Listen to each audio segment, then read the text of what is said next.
What's up, pals? Welcome back to the commune. It's your boy Al Pal. So today I thought we would take a step away from the video game content we're usually putting up and talk a little bit about one of my favorite games and interests, Magic the Gathering. And today we're going to be doing some EDH deck techs. This is something that I've been thinking about doing this for a while, kind of been toying with it, and now I think it's time we give it a shot. So if you like any content like this, want to see some more like it, leave me a comment down below. And while you're there, you might as well just subscribe. So there, let's get right to it.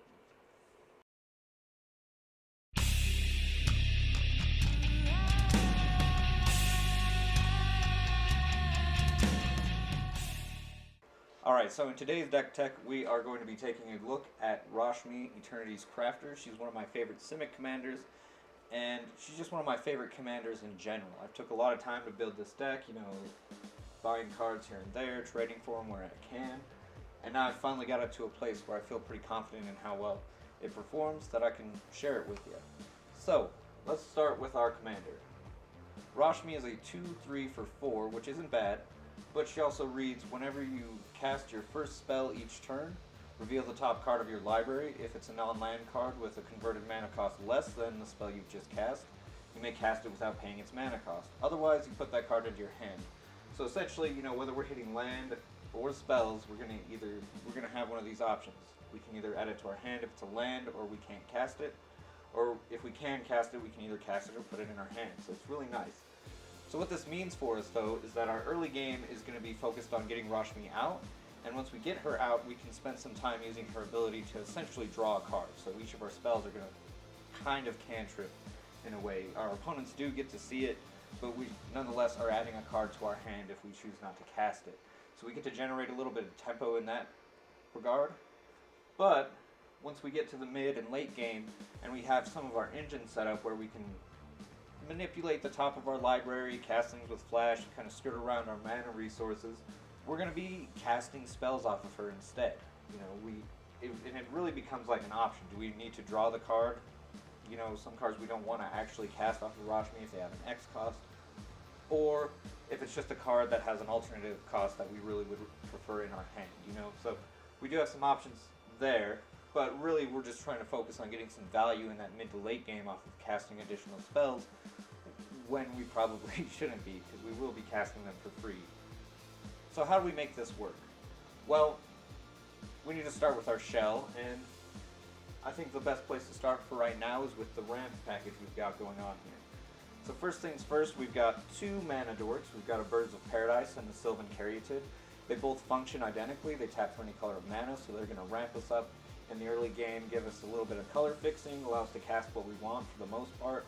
But also they're creatures, and we have some cards that care about bodies on the field, and our Sylvan Caryatid is an excellent early game blocker if our opponents are running some aggro or low to the ground creatures that we don't feel worried about throwing a 0/3 in front of. So next we've got our land ramp package, which includes Grow from the Ashes, Template Discovery, and Cultivate.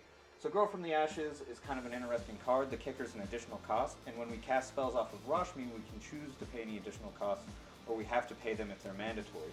So with this, if we hit this with Rashmi's ability, we can choose to pay the 2 and get 2 lands for 2 mana instead of paying the 5 to get those 2 lands.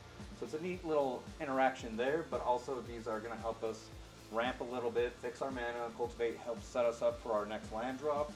And Tempt with Discovery kind of just is, we actually have a Dark Depths situation in this deck, so this card's going to kind of help with that since we can grab any land.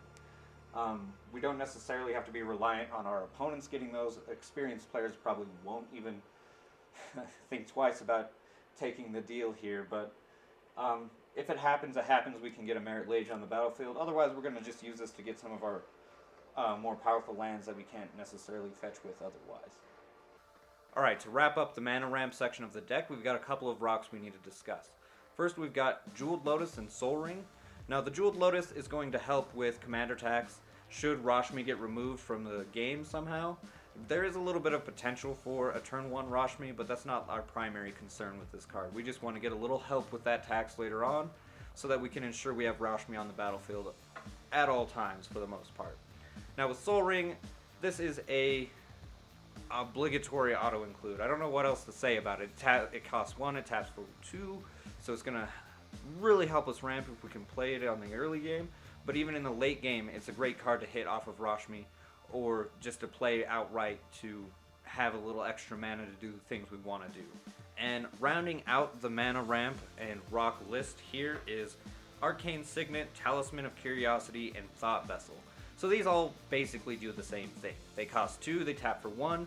Arcane Signet and the Talisman are going to help fix our mana in the early game. And then of course Thought Vessel gives us no maximum hand size, and we're going to be drawing enough cards with this deck for us to maybe necessitate that line of text. But we really just care about the ramp in this situation.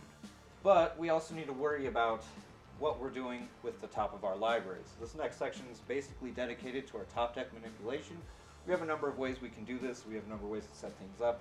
So let's talk about that for a second. Okay, so first up with the top deck manipulation, we've got Worldly Tutor and Brainstorm. Now these cards are really flexible in this deck. We can use them in a couple of different ways. So in the early game, we can use these to kind of just cantrip off of Rashmi and kind of set up our next turn or draw step, basically just set up our sequence in general.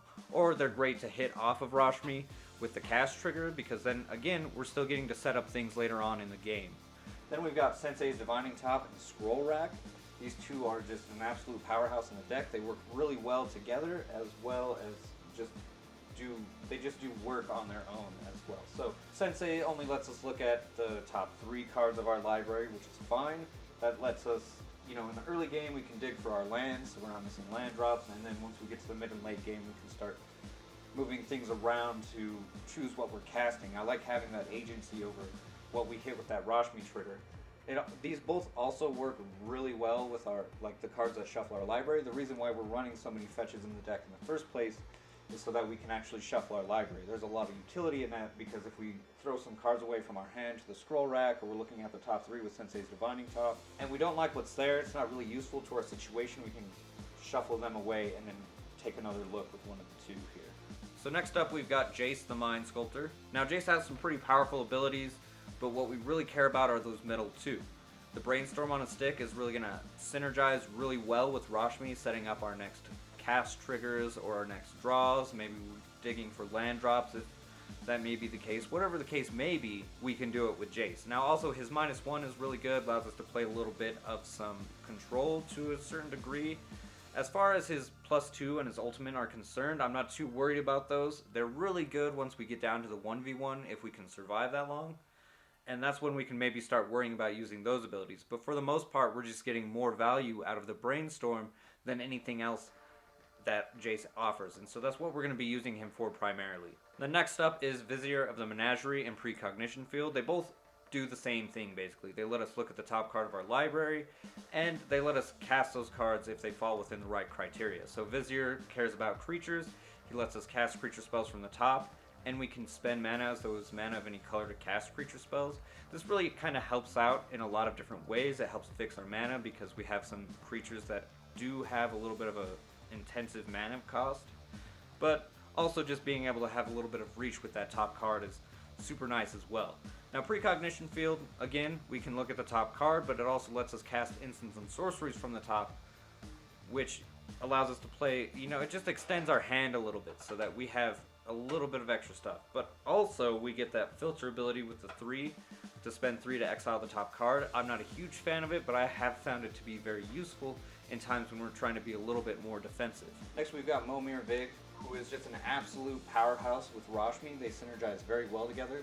Both of their triggers are on cast, so we get to order them how we want. We'll usually do Momir's trigger first so that we can set up the cast, or I guess card advantage that we will get off of Rashmi, which is really nice. We have a lot of Simic creatures, so we'll often see that second ability will resolve, and while it's not quite as important as that top ability, it is really nice just to have that ability to kind of start moving through our deck a little bit. So our next step to help enable Rashmi and get the most value out of her ability is to give us ways to skirt around our mana resources. So we want to be able to cast spells on our opponent's turns as well, since Rashmi's ability is not limited to just our turn, so that we can get additional value, get card advantage, board advantage, whatever we can get on everybody's turn, not just ours. And this is how we start. With Wilderness Reclamation, this kind of allows us to get a little extra reach into our opponent's turns, since it untaps all of our lands. So this means that we can cast more spells throughout the turn cycle rather than just on our turn, and it's going to give us, you know, a lot of triggers off of Rashmi, so in turn we get card advantage and board presence out of that. It's just one of those cards that really helps skirt around those resources. Next we have Nissa, who shakes the world. Now, we are running primarily green in this deck, so we're going to have more forests than islands here. Nissa's going to give us a little bit of extra ramp with that. In addition to also creating an extra body, we have some creature cards that care about bodies, and then of course, if we hit that ultimate, it's great. If not, we just care about her first line of text and adding extra power to the board. Then we've got Seedborn Muse, who is a powerhouse. This kind of enables our offensive and defensive strategy with our creatures. We can play both sides there. We don't have to worry about crackback, but she also untaps our lands and mana rocks so that we can have a ton of resources on our opponent's turns to cast more spells and get more triggers out of Rashmi. Then we've got Mind's Dilation, which is a powerhouse of an enchantment. It's super flexible in what we can do. We know that our opponents want to cast their spells, so we're going to get a trigger off that. If we choose to cast a spell that is exiled with Mind's Dilation, we get a Rashmi trigger. So it's essentially for free. It is a little bit of an expensive enchantment, but we have a couple of ways to cheat some permanents onto the battlefield, so we're not too terribly worried about that. But nonetheless, just having this option here is ideal. We can also use this as kind of a resource denial piece in that we can choose not to cast that spell, and we'll just stay in exile. So if it's a board wipe that we don't want to cast, they can't have it either. It's excellent. And it also obviously hits if it hits their lands, they lose that lands. Now, Vorinclex is one of the best creature cards we have in the deck. He fits so many different roles here. First, we have a big stompy boy. He's a 7/6 with trample, so he's a little bit of a menace there. Also, he's a little bit more of a tempo piece because he lets us tap our lands for extra mana, and he also hoses our opponents. So it's kind of just like an all-around jack of all trades, fits so perfectly in this deck. I don't see why we wouldn't run him here. Okay, so we've talked about the top deck manipulation and how we're going to skirt around mana resources so that we can cast things on each of our opponent's turns, but we're still missing one thing to make this super efficient, and that's flash. We really need ways to cast things at instant speed so that we are ensuring that every spell we have is a potential to trigger Rashmi on our opponent's turns and not just on ours. And this is how we're going to do it. First, we've got Vivian, Champion of the Wilds.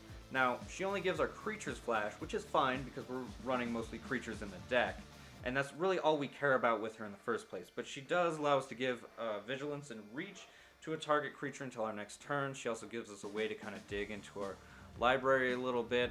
So there's a lot of utility to Vivian, but primarily we care about that flash. Now, we don't want to put all of our flash pieces out at once since they all basically do the same thing. They're really just here for redundancy, but we would rather have all of our noun land spells be played at instant speed instead of just our creatures. And the way we're doing that is with Vidalcan Orrery and Leyline of Anticipation.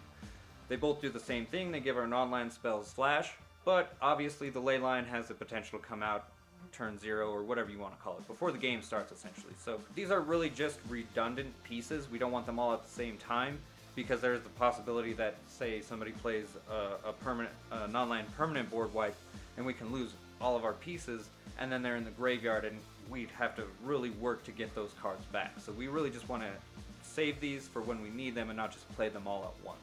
Now, to just kind of wrap up our shell, we need some ways to protect ourselves and protect the pieces on the board so that we're not, put back into kind of a losing position. We want to kind of maintain our position on the board, so we need to protect ourselves. So one of the first ways we have in protecting ourselves is with Cyclonic Rift. Just an all-around powerful card. Is a great card for blue. We're very limited with our colors, so we need to have a way to kind of equalize the battlefield in our favor. So we can use this to clear the board for a huge attack if we want, or we can be a little bit more defensive if our opponents are getting a little bit crazy.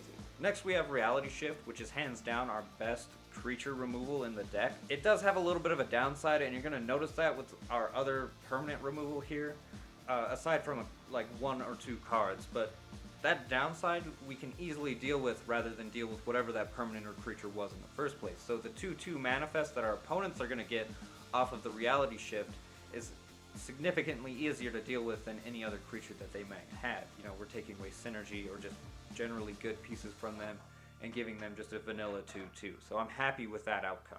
Then we've got Beast Within, which is just another one of our all-around removal pieces. This will hit any permanent and give our opponent a 3/3 beast, which is more often than not a lot easier to deal with than, say, like a planeswalker or another absurdly powerful creature or something.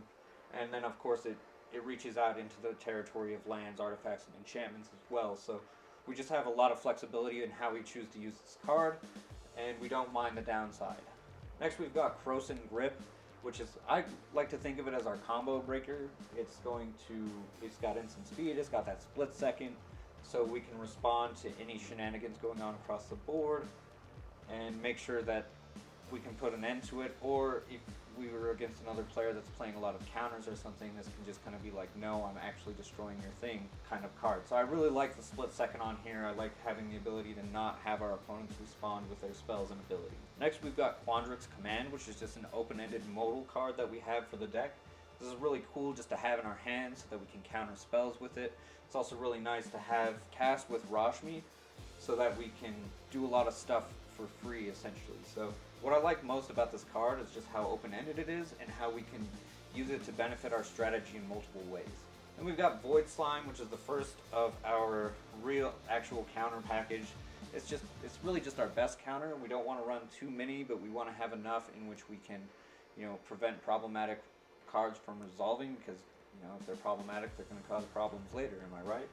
So we can hit abilities with this, we can hit spells, and it's relatively cheap, so it's one we can have on the top of our library if we want to cast something with flash and counter something, kind of add to our board state while denying our opponent resources. Is really kind of, it's kind of hilarious when you think about it. It's the name of the game here. So and we've got Force of Vigor, which is our free artifact and enchantment removal. It hits 2, so that's really nice, but also that ability to maybe exile a green card to cast it for free means we get a free Rashmi trigger off of it, essentially. Next, we follow up with the rest of our counter suite. They're all 4 drops, but they're worth it, I promise. So first we've got Frilled Mystic and Mystic Snake. They both essentially do the same thing. It's a body with a counter on it. They have flash, so we don't have to have anything that gives our non-land cards flash with these cards. And it's just insane value because we're countering a spell and adding a body to the board. And they're Simic, so they're going to synergize with some of our other cards. Now, in addition to our snacks, we also have Plasm Capture. Now, Plasm Capture is just our expensive mana drain, but allows us to get any combination of colors equal to that CMC. And we can have this online as early as turn 3, and then of course, every turn after that we have it available and able to cast it, it's just going to get better. So this is going to give us an opportunity to deny resources or spells from our opponents while significantly ramping up our next turn so that we can cast some of our bigger spells. Next, we've got Acidic Slime, just to have a little bit of extra artifact and enchantment removal. Plus he can hit lands as well, and he's got Death Touch, so he's just a really good creature to have on board for a blocker or an attacker when we get to our mid to late game. So I've included Primal Command with the control section of the deck, mostly because it does have that one mode where it allows us to put a non-creature permanent on top of their owner's library. So we have a little bit of flexibility in how we deal with certain things with this card, but also it's just the flexibility of the card itself that I really like here. We can use this to basically shuffle our graveyard in, you go grab a creature, we can gain some life. There's a lot of options with this card. Plus, it's a 5-drop, so it's a pretty decent net to hit the Rashmi trigger with. And most of our spells cost 4 or less in the first place, so it's just right in that sweet spot where it's something we want to cast and have a large opportunity to hit something off the top of our library. Now finally, to wrap up our control section of the shell, we have Ugin the Spirit Dragon. So again, like I mentioned, I don't really care much about the ultimates, though if we do get this, it's obviously nice, but we can use this to bolt small creatures. It's also our nuclear option, so if we're in a position where we need to absolutely wipe the board, we can do that with this, and there is no death triggers off of it. It's all exile. So again, we're trying to do things that aren't necessarily in our color, just to help give us a little bit of extra survivability, and to help make sure we get to our end game, which is overrunning our opponents with our creatures. So this last part of the list, before we get to lands, is really more of our value section, or just kind of some staples are in here as well. But let's kick things off with Swiftfoot Boots. Swiftfoot Boots just gives a creature haste and hexproof, so it's really nice if we want to swing in with an Eldrazi the turn we play it. Usually we're cheating those in anyway, so we'll have some extra mana for that, I promise. Or if we want to just protect Rashmi from that targeted removal, because that can happen sometimes. Then we've got Finale of Devastation, which can be a game-winning card, and we will use it that way if we can get to the X's 10. Otherwise, we'll use this for more of a utility thing, just something to tutor something from our graveyard or our library, just maybe, you know, high synergy pieces, whether they got destroyed or killed in combat, or we just haven't drawn into it yet, we can use this to go grab that stuff. Then we've got Skullwinder and Eternal Witness. They both function identically. They grab us something from the graveyard, so it's a little bit of extra card advantage. Skullwinder, though, gives us a little bit of a political piece to play, since we can choose an opponent to get something out of their library or their graveyard as well. But also, Skullwinder turns out to be a pretty good blocker or attacker if we're in that position to do so, since he has the Death Touch. Then we've got Managorger Hydra, which is just really kind of a pet card of mine. He's not really crazy once you first play him, especially, you know, in the early game or anything like that, but as long as he's on the battlefield, he's just going to continue to grow. Players want to cast spells, and then on top of the extra spells we're casting with Rashmi, he's going to get pretty big pretty quick. And then that trample on top of it just really kind of sends home the idea that he's going to be a big threat eventually, and he can grow very quickly. Then we got Shardless Agent, who is just kind of a fun card. Again, it's not necessarily a pet card like the Hydra, but it's a fun card for this deck. We get to add multiple cast triggers to the stack, and then also the net we cast with Shardless Agent is 2 or less, so we're going to be hitting, you know, our Worldly Tutor, our Brainstorm, or any one of our Mana Rocks, even our Mana Dorks. If we hit them first, we can cast those for free with the Shardless Agent, so that's really awesome. Plus, there's a little bit of synergy with some of our Simic creatures, and we'll get to that in a second, and obviously Shardless Agent fits into that category. Then we got Show and Tell. I mentioned that we have some ways to cheat creatures and enchantments onto the battlefield, and this is one of the ways we're going to do that.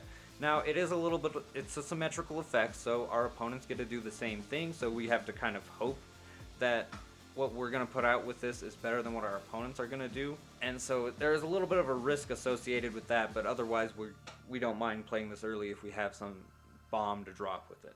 Then we've got Uro, Titan of Nature's Wrath. Now, this is just kind of an awesome card. I really like this card. I've liked it since it was released. But basically what we're getting here is he's a 3-drop, so if we hit him off of the Rashmi trigger, we don't mind casting him for free. Also, his ETB is super powerful. We're going to gain some life, draw some cards, and play some extra lands, so that's nice. We can also, you know, escape him later on if we need a big 6/6 beat stick. Next is Court of Bounty. Now, this is another one of those kind of cheat card creatures in type of cards, but you know, obviously it depends on how long we can keep that Monarch. So this enters, we become the Monarch, we get a little bit of extra card advantage at the end of the turn, but also at our upkeep, we get to play extra lands or creatures if we are still the Monarch. So this is kind of one of those ways we can cheat things in, but it's a little bit more situational than like Show and Tell or anything like that. Then we've got Guardian Project, which is just the powerhouse and commander in the first place. This is our card draw engine, essentially. All of our creatures, we don't play a lot of tokens in the first place, so we don't have to worry about the non-token part. And we're not playing any creatures with the same name, so almost everything's going to cause this thing to draw for us, and that's what we want, just to have a little bit of extra card advantage. Then we've got Unexpected Results. Now this is just a really fun card in general. You know, getting cast things for free is nice. This is a fun one to hit with the Rashmi trigger as well, but we also have to keep in mind that this shuffles our library as well. So if there are things that we don't really care for off of our top or our scroll rack, we can cast this spell and get rid of them, and then potentially cast something crazy off of this spell. Plus, also, the prospect of getting to recycle this spell is kind of hilarious, I think, and it's, you know, either way, it's just a fun card, and I don't want my decks to be super oppressive or anything. I want them to feel focused, I guess, with a little bit of fun to it, right? Next, we've got Lithoform Engine, which is just nutters. In testing, this card just takes Rashmi to the next level, because we can get double Rashmi triggers with this, basically copying her ability. Also, we have that ability to copy instance and sorcery spells or permanent spells, so we can end up eventually getting, you know, any number of different things that our opponents might have that we might want. Then we've got Altered Ego. This is our shapeshifter for the deck, and this one is excellent for Rashmi because it has that X in its cost, so we can kind of manipulate that a little bit while also copying one of our opponent's best creatures and giving it a little bit of a power boost on top of what it already does. So then we've got Shared Summons.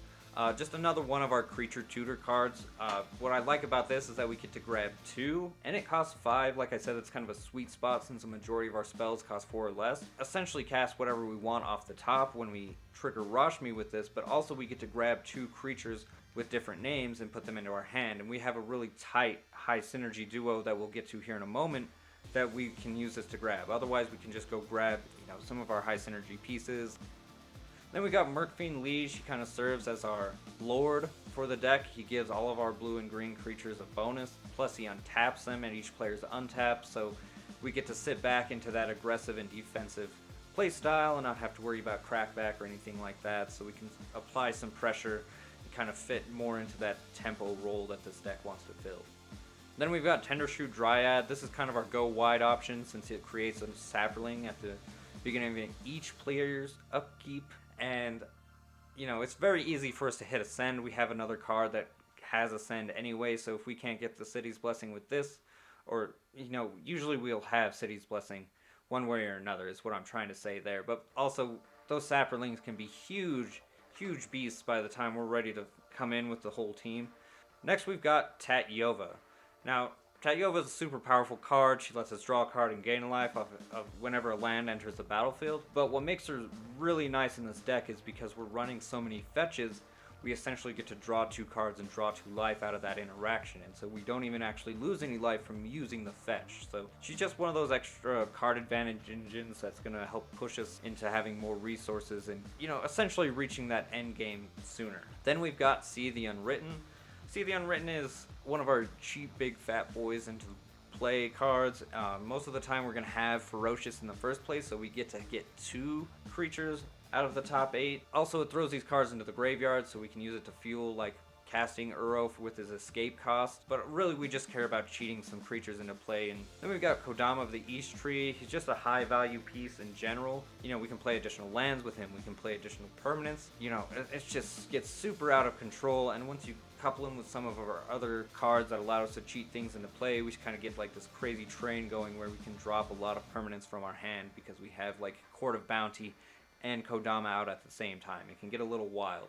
Next, we've got our high synergy duo that I talked about earlier with shared summons, and that is Archetype of Imagination and Stormtide Leviathan. These cards just go super well together since Archetype gives our team flying and basically cuts flying from our opponents, and then Stormtide Leviathan locks down the board to where only creatures with Island Walk and Flying can attack. And so if we're taking flying from our opponents and giving all of our creatures flying, that means we're the only ones who can attack. It's kind of like a little soft lock, and it does put a little bit of emphasis on those creatures in terms of like, what should we target here? Probably the creatures that are soft locking the board. But if we can get at least one attack in with these, it's going to be a good chunk of damage, and we'll be happy with that. Next, we have Crater Hoof Behemoth. Now, Crater Hoof is obviously a game-winning card. We want to drop him on a massive board state, give everything a huge buff, and hopefully close out the game.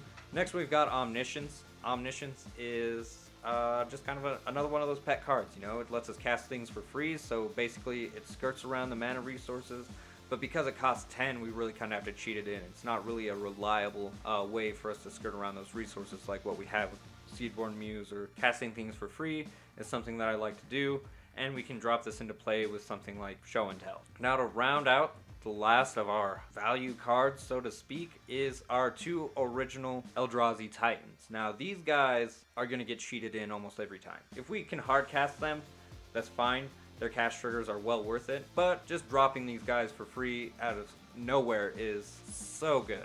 Like, I love Annihilator. Annihilator is one of my favorite mechanics in the game. Plus, on top of that, these are just big, massive creatures. Now, they don't get the same benefits as like our green or blue creatures do with like the Murkfiend Liege, but they will get the benefit of like a Finale of Devastation where it's 10 or more, or if we drop a Crater Hoof with them out, they're just going to be massive. And it's a lot of pressure with that Annihilator. Your opponents have to think about what they want to keep and what they don't want to keep, and a lot of times it just doesn't end well for them when we're swinging in at them. So, alright, so now that we've wrapped up the value section, I think it's time we talk about the mana base. First things first, we've got, like I mentioned before, a little bit of a Dark Depths situation here. So we do have Dark Depths and Thespian Stage. Now, obviously, we want to use these 2 in conjunction so that we can get the Merit Lage, our 2020 Indestructible Flyer. But also, Thespian Stage has a little bit of utility to it as well, since we can copy any target land and not just our own. So if there's something on our opponent's side that we like, we'll go for it. Now, as for the rest of our mana base, we do have, just the general kind of taps for any color of land. We'll kind of run through these really quick. There's nothing special about them necessarily. We've got Reflecting Pool, Exotic Orchard, Rejuvenating Springs, Command Tower, Botanical Sanctum, Hinterland Harbor, and then Lumbering Falls. The only one that really needs any kind of discussion there is Lumbering Falls. It's kind of one of the only ones that unconditionally enters tapped, and that's just how it is. It's just kind of a fun... I just like the card, alright? That's why I run it here. But also, it becomes a body on the field, and we do care about that in some instances. So these are just here to help fix our mana, kind of get us right on track with the rest of with what our deck wants to go. Now, in terms of utility lands, we do have quite a bit. This is kind of where a large chunk of our budget is going to come from. So let's kind of get into this. First, we've got Arch of Orazca.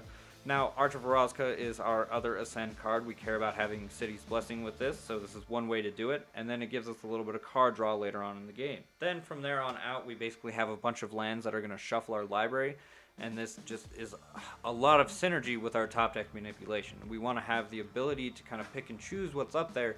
So if we don't like what's there, we're going to use one of these fetches. Now we have every fetch that can grab a forest or island, in addition to having Ash Barrens. So I mean, obviously we're going to put these up on the screen, but that's just kind of what they're here for. They're here to kind of just shuffle the library and help fix our mana in certain situations. Now finally, we've got the basic lands. We've got plenty of these to make our fetch situation work out. Not only can we fetch the breeding pool in our deck, but we can fetch any of our islands and forests. We have more basics than we do have fetches, so that's awesome. Now there are 6 islands and 9 forests.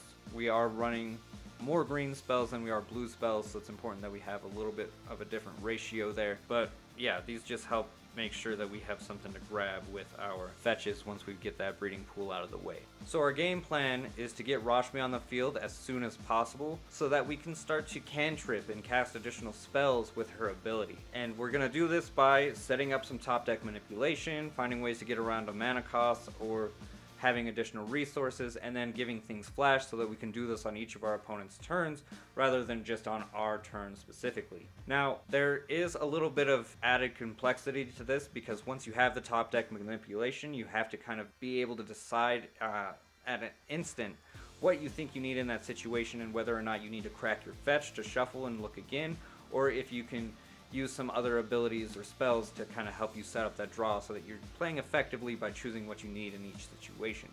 So it does get a little complex in that regard, but aside from that, the deck is a lot of fun. You're going to be generating a lot of value, you're going to be adding a lot of cards to your hand, adding a lot of spells to the stack, playing everything and moving through your deck relatively quickly, and because of that, we don't need a lot of crazy tutors necessarily. We really just need things for specific creatures and not necessarily to grab some of our high synergy pieces, because even without like the top deck manipulation or like the flash stuff, we're going to get to that relatively quickly because we can cast a lot of these spells from our hand anyway and draw those extra cards. That being said though, once we do have our engine online, it's just a matter of drawing through our library, finding what we need for the situation, and eventually putting the game away with a giant board state and a crater hoof so that we can kind of just take out everybody at once, or we can settle into knocking down people one at a time. However we want to do it, we can do it, but we really want to hit that point like of critical mass where we have so much on our board that our opponents just feel so behind they don't know what to do besides, you know, maybe rift us or cast a damnation or something. So we'll be sitting pretty well in those situations anyway. We're pretty resilient. We're going to be drawing a lot of cards, casting a lot of spells, and hopefully we'll be holding on to some of our counter spells by that time where somebody feels like they need to wipe our board in the first place. I'm sure you're probably wondering about the budget. I don't have the exact number, but I do have the link down below. It is a little bit expensive, you know, with like Jace, Ugin, all of those fetches. Things are going to get up there pretty quickly, so we need to talk about what you can do to kind of build this on a budget. I would suggest maybe just foregoing some of these fast mana. Obviously, if you have Soul Ring, Thought Vessels, any of the cheap mana rocks, you should definitely run those. You can run some of the less expensive ones.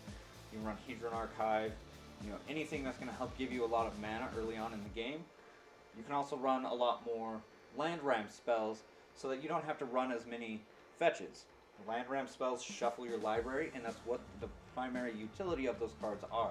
The only difference is that you have to pay mana for those shuffles, whereas with the fetches, or even the Ash Barrens, is significantly cheaper than some of those cards, and the fetches do it essentially for free. So it's kind of a give and take there, but also these are spells that you'll be casting off of Rashmi, whereas the lands you don't get to cast to play with Rashmi, they just get put to your hand.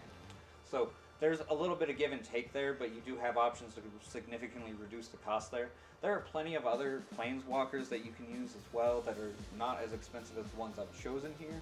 There are a couple of Jaces that do have a scry effect. In fact, if you want to just forego the Sensei Divining Top and Scroll Rack, you can do that in favor of cards that let you scry consistently. So whether it's an activated ability or a triggered ability, if you have ways to do that, you should be doing that instead. It's a lot cheaper to use the scry effects. Now, I know that's kind of just a generalization of how you can do this on a budget, so if you're interested in a full budget version of this deck that functions similarly to this, just let me know in the comments. I'd be happy to put something together, run some tests, and present an EDH deck tech to you. But for right now, I think this is good where we are.